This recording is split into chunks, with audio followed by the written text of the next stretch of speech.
This is the Revolutionary News produced on Friday, August 22nd, 1775. I'm Anson Ingram at the Anchor Desk in Philadelphia, and with Allison Ingersoll in our New York bureau, we bring you news from across the colonies. Follow the revolution each week, exactly 250 years after the events occur. Good evening, Anson. This is day 125 since the first shots were fired at Lexington and Concord, Massachusetts. Thanks, Allison. The Second Continental Congress has been adjourned for 3 weeks now, but there is plenty of news around the colonies. Let's get into it. In Episode 4, we reported that Congress had approved a petition that we characterized as an olive branch to King George III. Drafted by John Dickinson of Pennsylvania, and based on an earlier draft by Thomas Jefferson, the petition conveyed a willingness to remain a part of the realm, so long as colonist grievances were addressed. The document was hand-delivered in London this week by Richard Penn and Arthur Lee. The king was unwilling to provide these men with an audience, but Lord Dartmouth accepted the document on his behalf.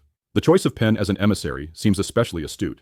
Penn is the grandson of William Penn, who was granted the Pennsylvania colony by King Charles II in 1681. Who better to represent the colonies than someone whose family's name is on one of them? Over to you, Allison. Thanks, Anson. The next story takes us to Cambridge, Massachusetts.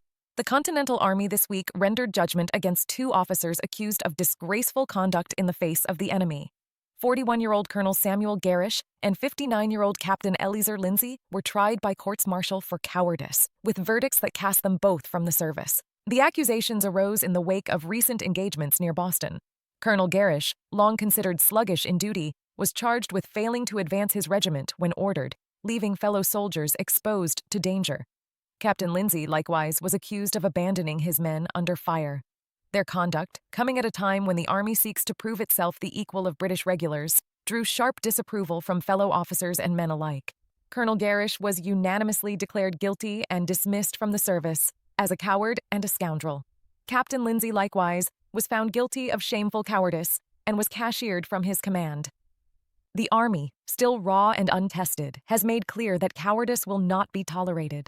An officer without courage is worse than no officer at all, one soldier observed after the verdict. General Washington himself, it is said, supports the rulings, hoping they will stiffen the resolve of others who may falter under fire.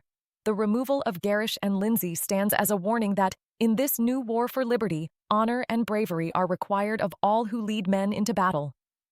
Back to you, Anson. So, there you have it. The news of the week ended August 22nd, 1775. Tune in next Friday, subscribe for free to this YouTube channel, and follow the revolution. Good evening from Philadelphia, Allison. Thanks, Anson, and good evening from New York. Viewers, please write your comments in the space below and we'll do our best to respond. See you next Friday.